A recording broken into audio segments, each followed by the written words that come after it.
अहिल्यानगर जिल्ह्यातील पारनेर तालुक्यातील बऱ्याच गावांमध्ये अवकाळी आणि गारपिटीनं मोठं नुकसान केलेलं आहे. जर बघितलं तर या ठिकाणी कांद्याचं मोठ्या प्रमाणात नुकसान झालंय. शेतकरी अक्षरशः जे हैराण झालेला आहे. फळपिकांना मोठा फटका बसलाय. पारनेर तालुक्यातील वासुंदे, पळशी, कोणकुटे, खडकवाडी, वडगाव, सावताळा, पाडळी, आळे, मस्केवाडी, रेनवडी या भागामध्ये मोठ्या प्रमाणामध्ये जे आहे गारपीट झालेली आहे. 2 दिवसापासून खरं तर गारपीट होते आहे आणि या अवकाळी पावसाचा फटका गहू, कांदा, फळबागांना मोठ्या प्रमाणात बसलेला एकूणच आपल्याला पाहायला मिळत आहे. आणि इथल्या काही महिला शेतकरी आणि मस्केवाडीच्या सरपंच देखील आपल्यासोबत आहेत. त्यांच्याशी आपण बोलणार आहोत. या परिसरामध्ये कुठल्या कुठल्या पिकांचं नुकसान झालंय आणि काय मागणी असेल सरकारकडे?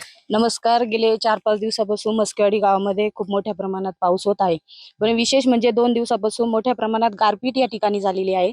त्यामध्ये आपण तर आता सर्वांनी पाहिलं, कांदा पीक असेल, खरबूज पीक असेल, कलिंगड पीक असेल, केळी पीक असेल, या सर्वच पिकांना खूप मोठ्या प्रमाणात नुकसान झालेलं आहे. आज कुठलाही माल शेतकऱ्याला करीत असताना त्याला खूप मोठ्या प्रमाणात खर्च हा करावा लागतो. त्यामध्ये शेतकऱ्याचा रोजचा एक मजूर शेतीमध्ये बोलावला तर त्याला 700-800 रुपये रोज द्यावा लागतो. आज खताचे बाजार खूप मोठ्या प्रमाणात शेतीचे खत औषधं आपण मागवत असतो, त्याचा खूप मोठ्या प्रमाणात महागाई झालेली आहे. आज एवढी सगळ्या खर्चाचा विचार केला तर आज हातातोंडाशी आलेला घास आमच्या शेतकऱ्याकडून निघून गेलेला आहे. त्यामुळे माझ्या सर्व मस्केवाडी ग्रामस्थांच्या वतीने मी सरकारला एक विनंती करते की कांदा पिकासारख्या पिकाला एकरी कमीत कमी 1,00,000 रुपये अनुदान शेतकऱ्याला दिलं पाहिजे. तसंच खरबूज पीक असेल, डाळिंब पीक असेल, या पिकांना मोठ्या प्रमाणात खर्च होत असतो.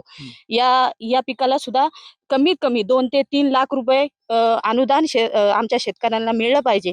खरं तर 1-2 लाखांनी आमच्या शेतकऱ्याचं नुकसान भरून निघणार नाही. तरीही मी शेतकऱ्याच्या वतीने विनंती करते. धन्यवाद. काही महिला शेतकरी त्यांच्याशी बोलणार होतं. आधी तुमचं कोणतं पीक होतं, काय झालंय नुकसान? आमचा 4 एकर कांदा आहे. 4 एकर आज गरिबांनी 500-500 600-600 रोज देऊन लावून घेतलेले आहेत. आता काढणे म्हणजे अजून 3 महिन्याचं नाही झालं, फार अशी हिरवीगार थाप होती, अशी कांदा वाढलेला होता. आणि हे बघा कसं झालंय. गरिबांच्या तरी तोंडा का बघा असं मला वाटतं. कारण आमचं काय नाही, पण त्यांनी कष्ट केलेत. म्हणून मी म्हणते तुम्ही एवढी भरपाई द्या आम्हाला, फक्त खत औषधाचं तरी निघलं पाहिजे. हातातोंडाशी आलंय पीक, हे जपावं लागतं अगदी लेकराप्रमाणे. आणि हातातोंडाशी आलं म्हणजे अजून 3 महिनाभर त्याला पाणी द्यायचं होतं आणि आताच गेलं म्हणल्यावर काय करायचं. आज कष्ट करायचं काय होतंय ते बघा. आम्ही झालं आमचं घरी बसतोय, पण ते कष्ट करणारी आज कालच्या धरून माझ्याकडे निसते अशी गरका घालतात. सारखं फोन फार 6 वाजताच फोन यांचा. काय करायचं सांगा. सरकारचं कडे काय मागणी असेल, कारण आता एवढा मोठा खर्च केलाय तुम्ही, काय मागणी आहे नेमकं? आमची ना, आम्हाला वाटतं एकरी निदान 1,00,000 रुपये तरी द्यावा. तर कांद्याला खर्च तेवढा, आज औषध आणि ते खत किती वाढल्यात. 1,200 रुपयाची गोण आज 2,500 झाली. काय करायचं सांगा ना. तुम्हीच विचार करा.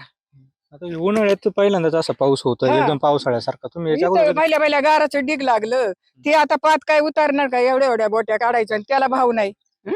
काय करायचं सांगा ना. याच्या अगोदर कधी असा पाऊस झाला होता? याच्या अगोदर कांद्याला असं कधीच नाही झालं. एकूण जर बघितलं तर शेतकऱ्यांच्या डोळ्यामध्ये अक्षरशः अश्रू दाटलेले आहेत. आणि भर उन्हाळ्यामध्ये पावसाळ्यासारखा पाऊस होतोय आणि मोठ्या प्रमाणामध्ये शेतकऱ्यांचं नुकसान होतंय. आधीच कुठंतरी शेतकरी अडचणीत असताना अशा पद्धतीने आसमानी संकटानं पुन्हा एकदा शेतकरी अडचणीत सापडलाय. कॅमेरा पर्सन गिरीश सह सुनील भोंगळे, एबीपी माझा, पारनेर, अहिल्यानगर. एबीपी माझा, उघडा डोळे बघा नीट.